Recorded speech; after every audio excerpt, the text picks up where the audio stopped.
Сәлем достар, бүгін мен сіздермен әрбір хозяйкаға керек идеямен бөлісетін боламын. Ендеше менімен бірге болыңыздар. Негізі көкөністерді, жидектерді осылай қысқа заморозить етіп қойсаңыз өте ыңғайлы және витаминдерге толы. Құлпынайды блендерден өткізіп, арнайы осындай кекстардың ыдысына салып, мен қатырып дайындап қойдым. Бұны кашаға, морсқа және шайға демдеуге пайдаланамын. Мен негізінен базардан томат сатып алмаймын.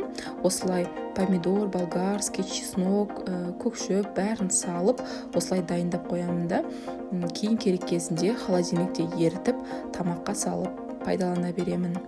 Келесі менде бұл көкшөп, укроп, петрушка және кинза. Тамақ пісерден алдын азырақ салып жіберсеңіз өте жақсы иісін, дәмін бәрін береді. Жидектерде менде морозильнигімде міндетті түрде смородина бар. Бұны қыстың күні варенье жасаймын немесе морсқа пайдаланамын. Смородинаның құрамында витамин С өте көп. Қыстың күні ауырып қалсаңыз, гриппен шайға қосып жесеңіз тез жазыласыз. Негізі замороженный продукттардың барлығын бөлме температурасында емес, холодильникте еріту керек. Құлпынайды осылай бүтіндей де қатырып қойдым.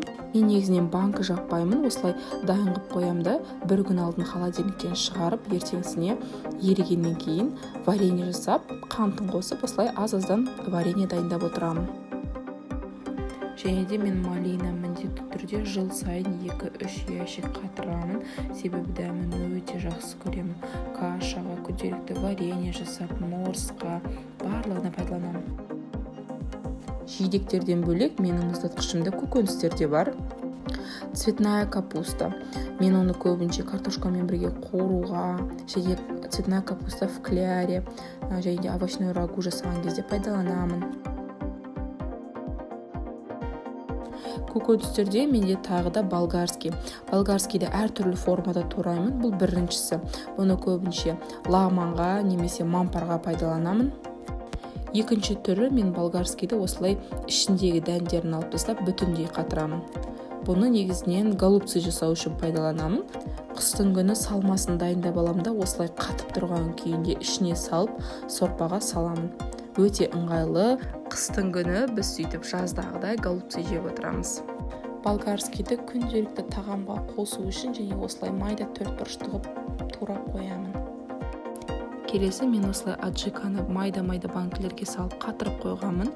Керек болғаннан бір күн алдын холодильникте ерітемін де, ертеңсіне тағамға пайдалана беремін. Тағда мен осылай голубцыларды дайын заготовка жасап қоямын. Өте асыққан кезде, жұмыстан кеш келген кезде сорпаға немесе суға қайнатып бере саламын. Өте ыңғайлы, дәмді болып шығады.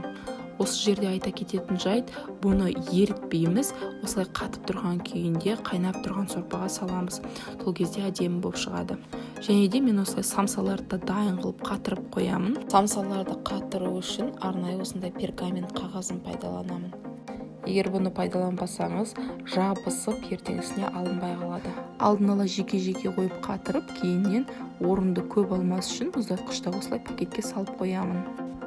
Бір-біріне жабыспайды, ең бастысы мұздатқыш өшіп қалмауы керек. Сонда барлығы өзінің формасын сақтап әдемі болып тұрады. Көкөністерден тағы менің мұздатқышымда осындай стручковый фасоль бар. Бұны да көбінше гарнирге, овощной рагу жасағанда пайдаланамын. Мінекей осындай екі түрлі формада болгарскийді дайындап қоямын. Достар, идея ұнаған болса, каналға тіркеліп, видеоға лайк басуды ұмытпаңыздар.